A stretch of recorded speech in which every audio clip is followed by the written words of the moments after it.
Thanks a lot, Canute. And there's a bit of a disconnect. And when Canute and I were talking with this, I was out of town, and we're not actually going to focus on cats and dog bylaws today. I just want for everyone that was, I know I talked to a couple already that already gave me hell for that, but those two right there, I'm not pointing anyone out, but Brenda and Darlene.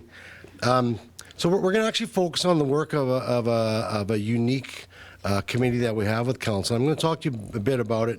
Dave's going to jump in and talk about anything have to do with regulatory issues, and then especially with the questions, if you want to address questions about cat and dog bylaw, then please address those. David's more of an expert on that than I am. Certainly, I don't profess to be. So we have a ad hoc. Oh, let's see. Is this working for me? There we go. We have an ad hoc committee for City Council, and it started out as Mayor Spearman last year said that he wanted to start a committee looking at animal welfare issues because during the campaign he talked to a lot of people, and they asked him to look into some things. I jumped in because I've had some volunteer work with the Humane Society. I have two rescue cats and dogs, so I thought that would be a good fit for me, and I was getting some pressure at home to join that committee as well.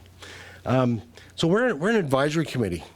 So in the last year, we were able to bring together a diverse group of animal rescue organizations, City Council, and our regulatory services staff to actually form a really unique and cohesive group. And this is the first time ever in the history of City Council that we've been able to bring those kind of community staff and council members together to create an organization that a working committee that actually is working together.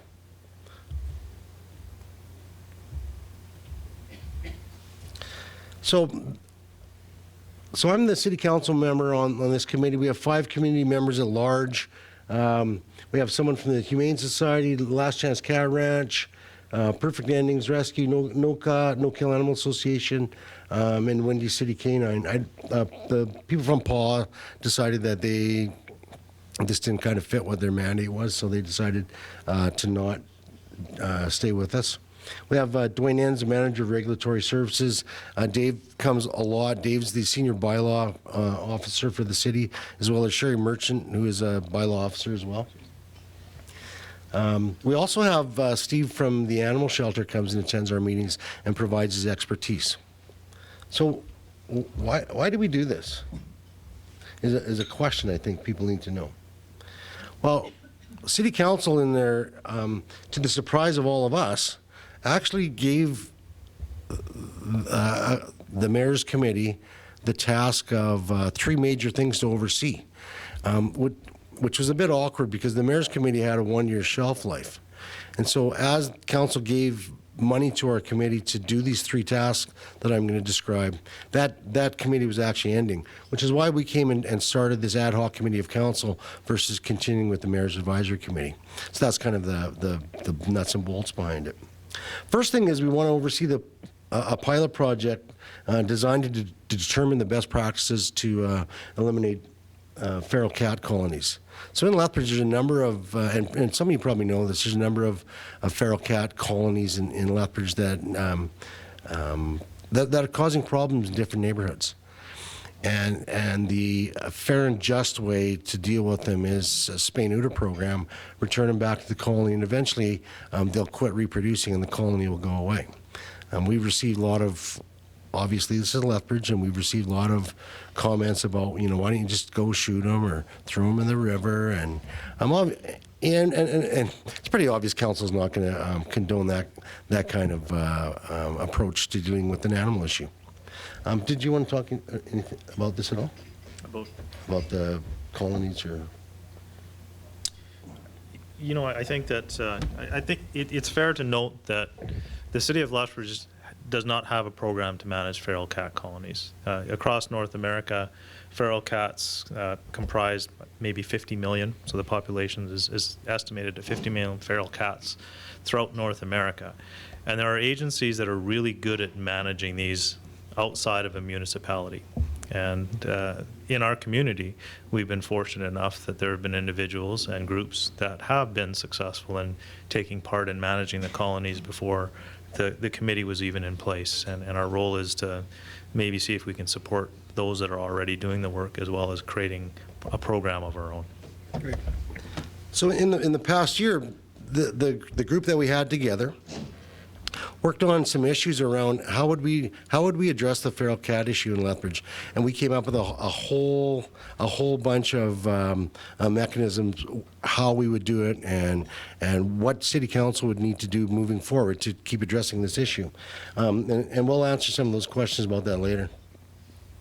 The second thing that we had to do as a committee was, and council, again, surprise, gave us additional dollars to oversee a domestic spay-neuter program for mostly targeted at low-income families and individuals that couldn't afford to spay and neuter their pets. The importance of that is that the majority of animals that we see that are turned out on the street, that are left at the side of the road, are ones that are unwanted. And we need to get into a mindset that pets aren't something that are disposable property. Pets aren't a product. Pets are a living being. And it's not that I'm actually very, very, very vocal about this, and it's something that we need to continue to keep at the front of our minds. The domestic spay-neuter program, these aren't necessarily the ones that people will pick up on the street or in the field or find in their backyard. These are people that have animals where they've got them from friends, or they've picked them up off the online, or they've got an ad and they answered it. But they bring them home and they realize that, oh my goodness, these animals haven't been fixed, so to speak. This program allows people to call NOCA and say, can you help me out with this? And what we want to do is prevent the more and more unwanted pets from being produced, right? Anything else? So council, surprisingly, and I'll say surprisingly because Lethbridge City Council has never funded these kinds of projects before to this extent. So the NOCA spay-neuter program was given increased funding this year because of the demand. So we're pretty happy about that, the ones that are involved in animal welfare.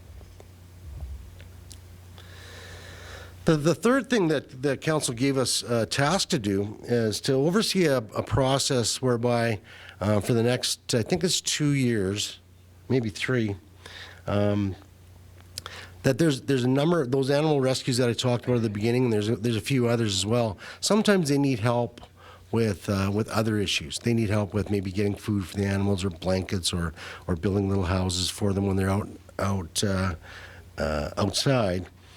And this program is to say, here's a bit of money. We want to help out some other way. And again, this is for non-veterinary costs. So this isn't for a spay-neuter program. This isn't to get them inoculated. This isn't to get them medical attention. It's to help the rescue organizations to look after the animals in the best possible way. And I just added a kind of a disclaimer. This is part of our terms of references that obviously there's some rescues that are part of our committee, so when they're asking for money, they won't be part of that decision-making process, because I know that question was probably going to come up.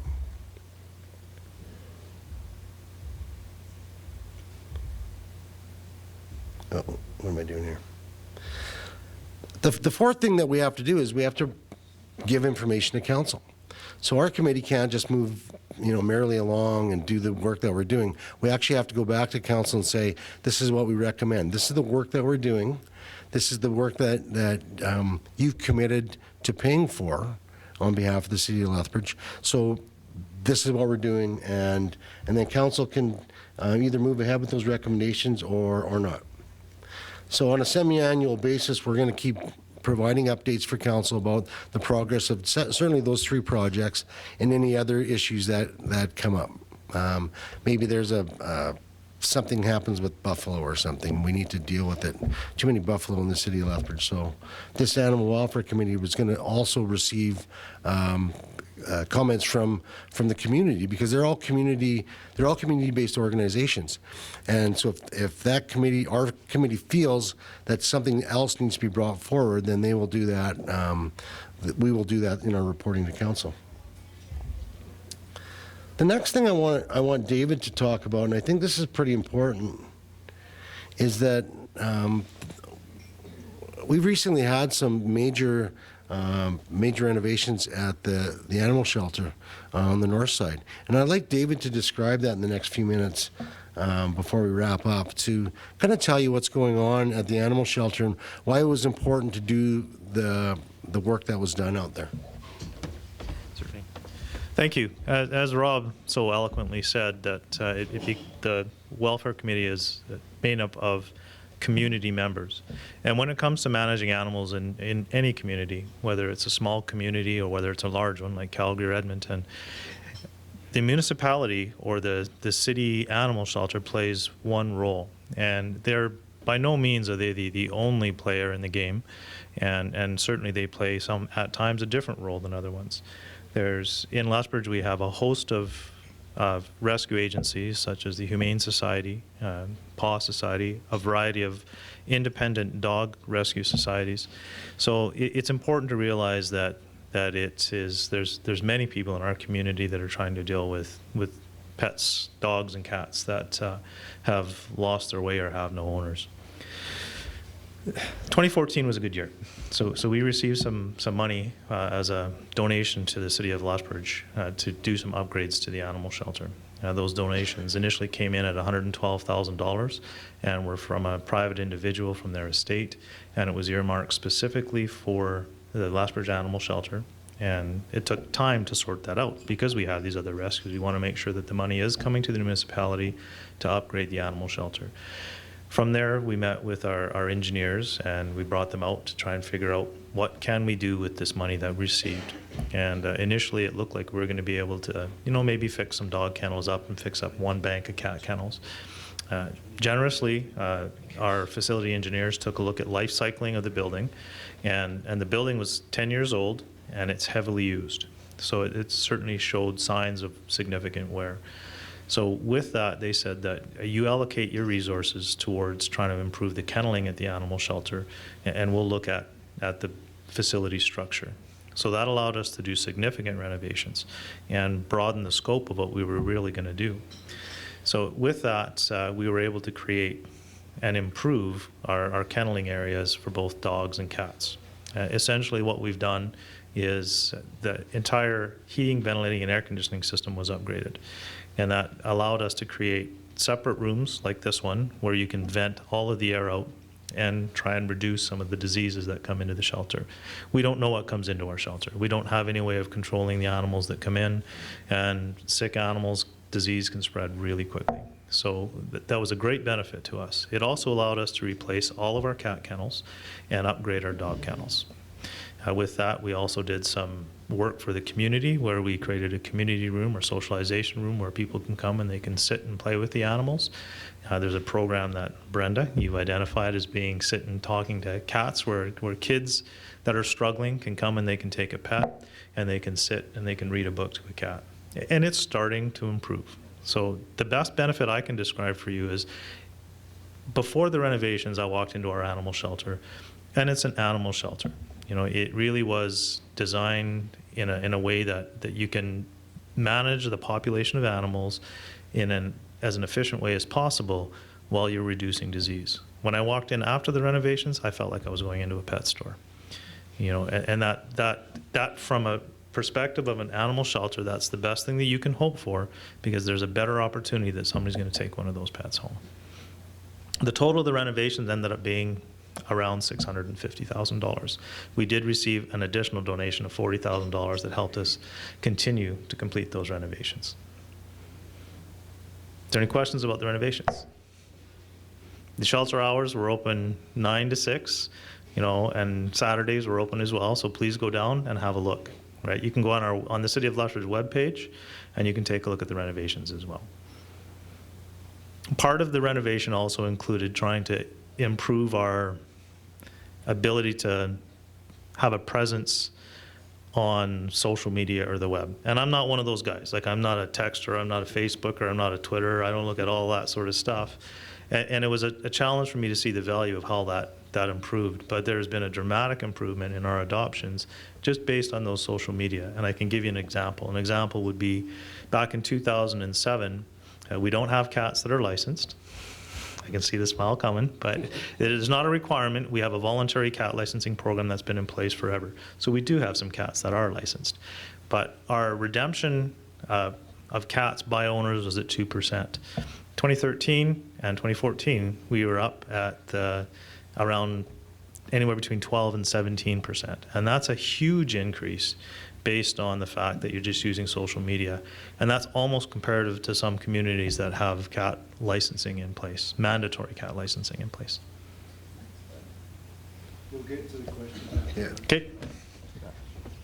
So I think one of the things that Dave didn't talk about, and he sold it a little bit short, was that not only when you go into the renovated shelter is it looks similar to a pet store, but when you go in there, you get a whole different feeling about the way a different perception, about the way the animals may be looked after.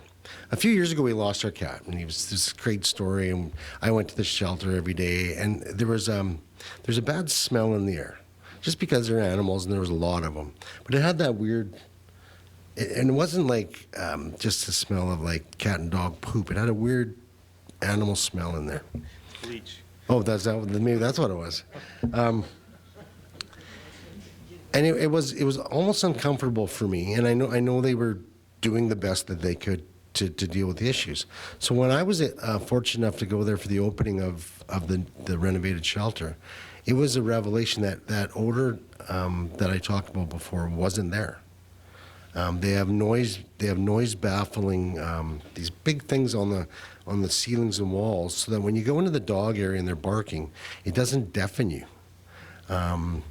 The air in the different areas. When Dave says they vent all the air in different areas outside, there's not that bad odor in any of those rooms.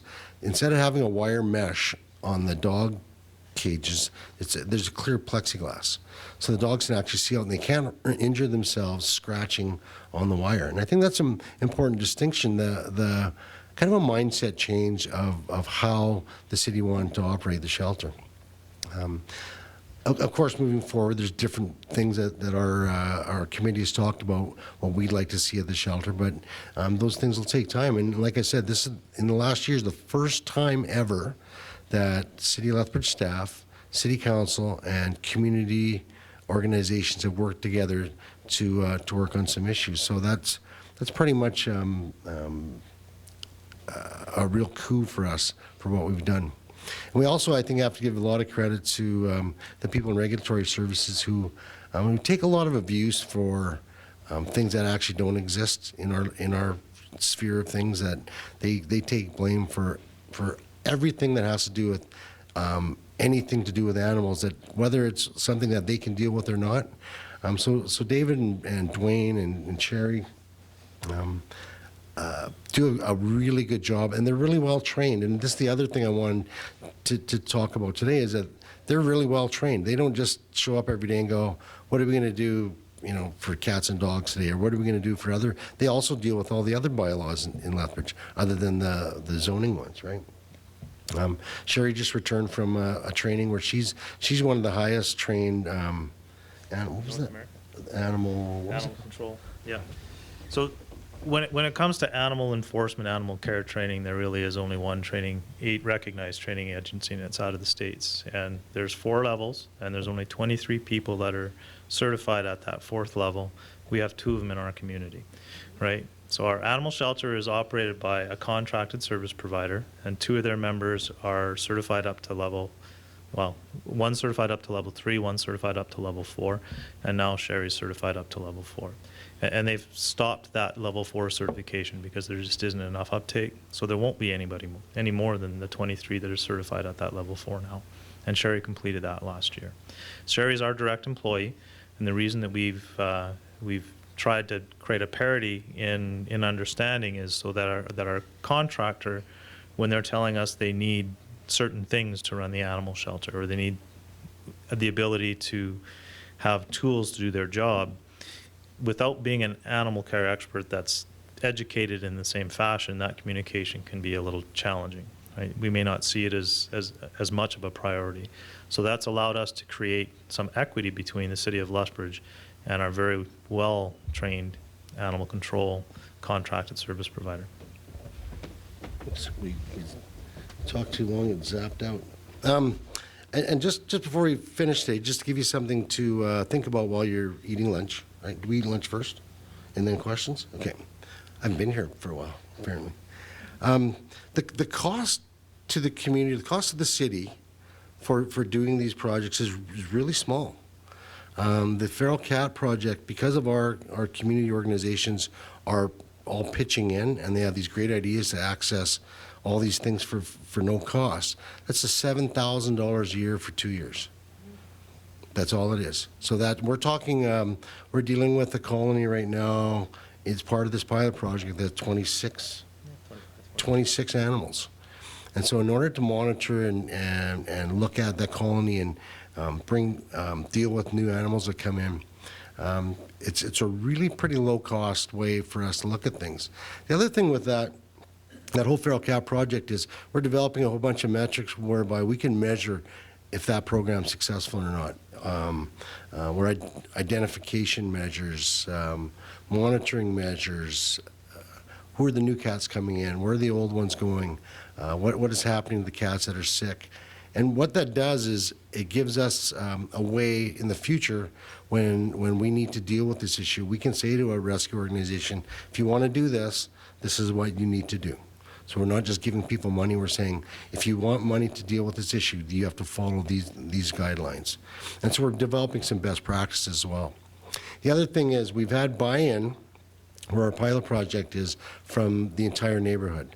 So there's some businesses around there, there's some residential, there's some single-family residential as well as multifamily residential and businesses. And they're all kind of pitching in and saying, wow, this is great, we want to help. Because one, they don't want all those cats around there. Really, they don't want to have 25 cats in their neighborhood creating all kinds of havoc. If anyone has ever heard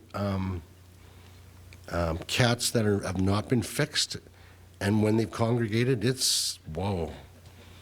It's noisy, and it's actually kind of sends a chill up your spine a little bit, because it's creepy. So now the community's dealing with this. The NOCA spay-neuter program, they're dealing with, I don't know how many animals they did last year? Hundreds. No, literally hundreds. That's costing about $40-something thousand, and that's mostly veterinary care. Those animals, 99% of them get adopted out. Some of the other ones are too ill, things like that. The third thing is the support for the non-veterinary support for animal rescues. It's about $10,000 a year for the next, I don't know, 2 or 3 years. So it's not big amounts of money, but I think we're leveraging the community involvement to try to make sure that this kind of program works. And it's just a way that I think for us as city council and the city staff and the community can say, look, this is how we're going to do something in a fair and humane way. So if you want to think about that, and we'll have questions right after lunch. Thank you.